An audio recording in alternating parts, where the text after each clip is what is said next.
خوش آمدید ناظرین، خبر کی اصل خبر کے ساتھ میں سید نعمان گل آپ کی خدمت میں حاضر ہوں۔ ناظرین، آج دو اہم موضوع کے ساتھ آپ کی خدمت میں آیا ہوں۔ ایک تو یہ ہے کہ آئی جی سندھ کی جو ہے وہ تبدیلی کے حوالے سے کافی افواہیں اڑ رہی ہیں، ایک اس حوالے سے گفتگو کریں گے، اور دوسرا ٹنڈو محمد خان میں پولیس کی جانب سے ایک جگہ پر جو ہے وہ گٹکے کے کارخانے پر چھاپا مارا جاتا ہے، اور وہاں پر جو ہے پولیس کو ہی ارغمال بنا لیا جاتا ہے۔ تو ان دو ٹاپکس پر آج کے پروگرام میں ہم گفتگو کریں گے۔ ہمارے ساتھ موجود ہوتے ہیں سینئر صحافی سمیر قریشی۔ سمیر صاحب السلام علیکم۔ وعلیکم السلام۔ سمیر صاحب، سب سے پہلے تو میں آغاز میں آپ سے یہ جاننا چاہوں گا کہ کیا سندھ میں اسمگلروں کا خاتمہ نہیں ہو سکے گا؟ کیونکہ ہم نے یہ دیکھا کہ ٹنڈو محمد خان میں پولیس کی جانب سے ایک گٹکے کے کارخانے پر چھاپا مارا جاتا ہے، تو اس کے بعد پولیس کو ہی ارغمال بنا لیا جاتا ہے، اور اس کے بعد جس پر آئی جی سندھ بھی کافی برہم ہوئے، انہوں نے ہنگامی اجلاس بھی بلا لیا ہے۔ تو کیا کہیں گے اس حوالے سے؟ دیکھیں، بہت اچھا سوال پوچھا آپ نے۔ آئی جی سندھ بہت برہم ہے اس بات پہ۔ آئی جی سندھ کا پچھلا اجلاس ہوا تھا تو آئی جی سندھ نے تمام جتنے بھی S S Ps D I Gs تھے اندرون سندھ کے، ان کو بلا کے ان کی کارکردگی کا کچا چھٹا کھول دیا تھا کہ آپ کے علاقے میں نہیں منشیات چل رہی ہے، آپ کے علاقے کے اندر یہ گٹکا چل رہا ہے۔ دیکھیں، گٹکا اس وقت منشیات سے زیادہ اہمیت رکھتا ہے، تو سب کو یہ بتایا کہ آپ کے علاقے میں چل رہا ہے، لیکن لوگ اتنے بااثر ہیں کہ میں آپ کو بتاؤں کہ کچھ بھی نہیں کر سکتے آپ۔ گزشتہ دنوں کی بات بتاؤں، گزشتہ دن کی آپ کو بات بتاؤں کہ اے ایس پی حیدرآباد ہے علینا راجپت، ان کو ایک ذمہ داری دی آئی جی سندھ نے، اور اس نے اپنی ٹیم کے ساتھ اور ڈی آئی جی کی ٹیم کے ساتھ چھاپا مارا ٹنڈو محمد خان میں۔ جی ہاں، ٹنڈو محمد خان کے ایس ایس پی عبداللہ میمن، وہاں پر مبینہ طور پر لاکھوں روپیہ اس گٹکے سے مل رہا تھا۔ اکبر لغاری کا ایک کارخانہ ہے، وہاں چھاپا مارا ٹیم نے، ٹیم کو یرغمال بنایا، تشدد کیا ہے ٹیم اسپتال میں۔ پھر اضافی نفری طلب کی گئی، اضافی نفری کے بعد جو ہے وہاں پر صورتحال صحیح ہوئی۔ اب اس ساری صورتحال کے بعد یہ واضح ہوا کہ جب آئی جی سندھ نے آپ کو کہہ دیا تھا، دیکھیں سب سے پہلے تو میں آپ کو یہ ایک بات بتاؤں، اندرون سندھ کے اندر آپ کہیں بھی چلے جائیں، آئی جی سندھ کی مرضی کا ایک بھی ایس ایس پی یا ڈی آئی جی تعینات نہیں ہے۔ سندھ حکومتیں اپنے ڈی آئی جی اور ایس ایس پی تعینات کرتی ہیں۔ صحیح۔ پھر اگر جو سندھ حکومت کے احکامات کے اوپر جو ڈی آئی جی اور ایس ایس پی تعینات ہوگا، وہ آئی جی سندھ کے احکامات مانے گا۔ اب آئی جی سندھ نے نئی حکمت عملی اپنا لی۔ اب آج صبح اجلاس ہے 13 اکتوبر کو۔ آئی جی سندھ نے کیا ہے کہ اے ایس پی سے مدد لینے کا فیصلہ کر لیا ہے۔ نئے اے ایس پیز ہوتے ہیں، جذبہ ہوتا ہے، جوش ہوتا ہے کام کرنے کا۔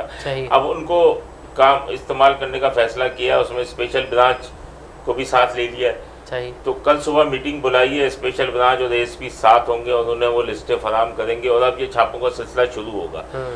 تو ایک تو سب سے بڑی بات یہ ہے کہ سندھ میں آپ نے پوچھا اسمگلروں کے سسٹم کا خاتمہ ہوگا، تو اس پہ آئی جی سندھ برہم بھی ہوئے ہیں اس چھاپے کے اوپر۔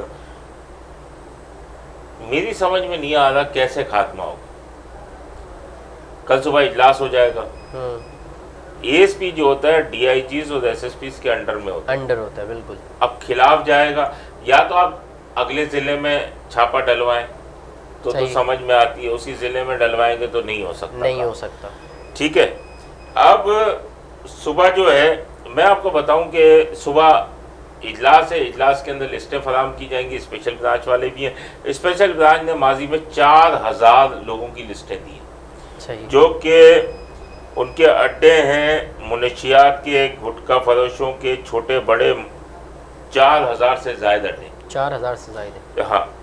اور ایس ایس پی اور ڈی آئی جیز کی کارکردگی کیا ہے وہ انہیں آئی جی سندھ نے بتا دی تھی کہ یہ اسپیشل برانچ کی رپورٹ ہے۔ اب میں آپ کو بتاؤں، دادو میں 52 منشیات فروش ہیں، حیدرآباد میں 27 اور 51 چھوٹے بڑے منشیات کے اڈے، اس میں گٹکے کے 130 اور 133 چھوٹے بڑے اڈے۔